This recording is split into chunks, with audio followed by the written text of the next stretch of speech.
Contrary to the rumors that you've heard, I was not born in a manger.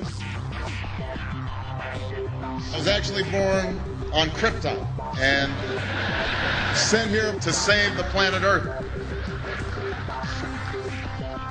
We cannot continue to rely only on our military in order to achieve the national security objectives that we've set. Everybody somewhere between the ages of 18 and 25 will serve 3 months of basic training. We've got to have a civilian national security force that's just as powerful, just as strong. Yes, we can. Obama's South Carolina plan will include coverage of all essential medical services. Yes, we can. Obama is a cruel hoax. He works for Wall Street. He's an agent of finance capital. Where did you come up with the number $700 billion? Here's the Treasury spokeswoman's quote. It's not based on any particular data point. We just really wanted to come up with a really big number. To Democrats and Republicans who've opposed this plan, I say, step up to the plate. A few members were even told that there would be martial law in America if we voted no.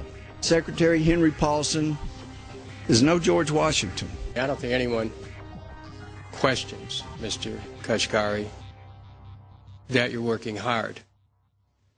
Our question is who you're working for.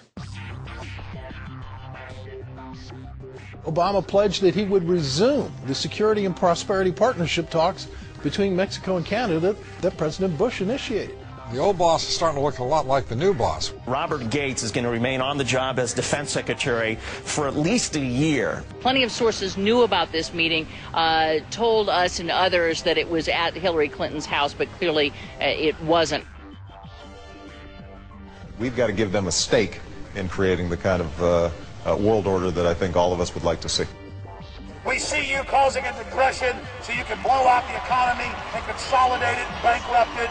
We know that you are enemies of free humanity, and we are here standing against your tyranny.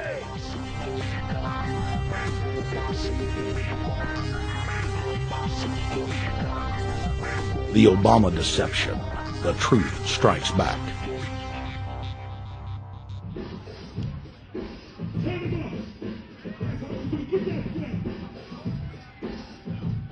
Barack is like the manager of Burger King. All presidents are, including Bush. It's like this. When your fries are cold, if your burger is not done right, you go back to Burger King, America, or your government, and you say, my burger's cold. I want new fries. First, you go to the cashier. That's the courts. You argue to the courts. The courts, if you can't get no justice with the cashier, you say, let me see the manager. I want to go to the Supreme Court. I want to see the president. The manager comes out. Hi, what can I do for you? Now the manager can override the decisions of the cashier, but you never get to see the franchise owner of Burger King. If you really have a problem with your burger, you need to go see the franchise owner. We need to go to the top or to the bottom. We need to go to where the real architecture of government is. And it's not in a president. It's in a global scheme. Politics in America today is identical to pro wrestling. And what I mean by that is, in front of the cameras and the public, we all hate each other. I'm going to kick my opponent's butt. I'm going to whale him from here to high water and beat the crap out of him. Yet behind the scenes, we all are friends going out to dinner. Went to dinner together. And it's all a work. All intermarried. Show business. It's showbiz. And that's what you have today in politics. The Democrats and Republicans aren't really opposed to each other. Left and right mean nothing. The only thing that counts is, are you working for Wall Street or you're trying to defend the people against the financiers? It's pretty obvious that there's some gigantic financial institutions that have been pulling the strings of politicians in this country for a long time. And there's the fact that we have it set up where they can donate millions of dollars to these guys' funds, these guys' campaigns. I mean, how do we not expect it all to go bad? America in 2009 was desperate for change. The past 8 years had been a disaster. Those weapons of mass destruction got to be somewhere. Maybe under here.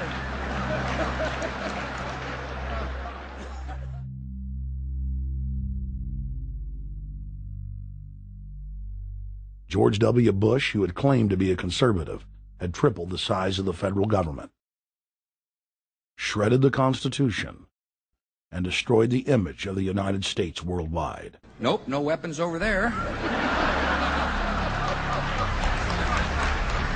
Endless wars, over 1 million dead Iraqis, and more than 5,000 dead U.S. troops. The Patriot Act, warrantless domestic wiretapping and spying, the end of Posse Comitatus, the rise of the treasonous North American Union, a deepening recession sliding towards total economic collapse.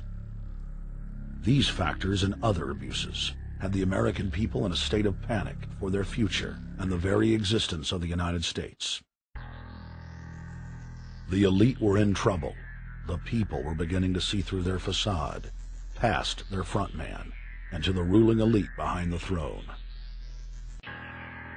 For the first time in U.S. history, both parties were universally hated. Congress had a 9% approval rating. The globalist agenda had stalled. And then, onto the scene came a man who promised change. Change we could all believe in. Barack H. Obama promised to end the war and bring our troops home fast. He pledged to uphold the Constitution and to stop the federal government from spying on the American people. Candidate Obama told American workers that he was going to get them out of NAFTA and GATT, and he's already breaking those promises. In this film, we will prove that Obama says one thing and does another, and that he works for the very same elite interests that Bush served, the very interest engineering the financial collapse and formation of a dictatorial world government. This film is not about left or right. It is nonpartisan. Our past documentary films are among some of the most damning indictments of George W. Bush and his administration that have ever been made. If humanity has any hope of effecting real change for the better, it will not come from the Madison Avenue false reality makers who have cast Barack Obama as the savior of the world. To alter our course from tyranny to liberty, to defeat the corrupt elite, we must get past the puppets and confront the real power structure of the planet. Now we can see a new world coming into view. A world in which there is the very real prospect of a new world order. Webster Griffin Tarpley is an accomplished geopolitical analyst and historian. Among his scholarly works are the unauthorized biographies of George Herbert Walker Bush and Barack Hussein Obama. Since Bush the elder made his speech at the United Nations back in September of 1990 talking about the New World Order, I think I've become confused about what's actually going on in the world.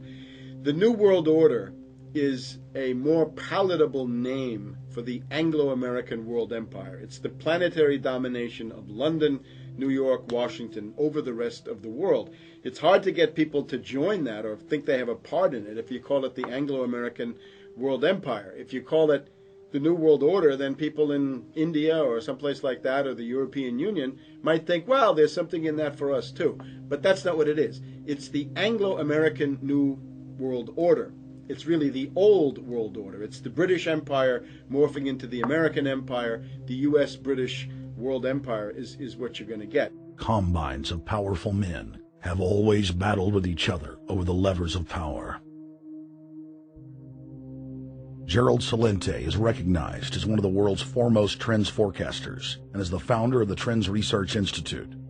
People that are knowledgeable know that the fight that this country has been waging since its inception is for the central bankers not to take over the country.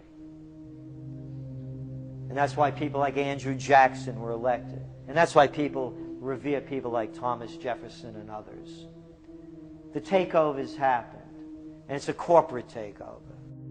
Agents of the Bank of England attempted to assassinate President Andrew Jackson on multiple occasions because of his resistance against a private central bank being set up in the United States. And it was something that Abraham Lincoln wanted. And this is, by the way, why I believe he was assassinated.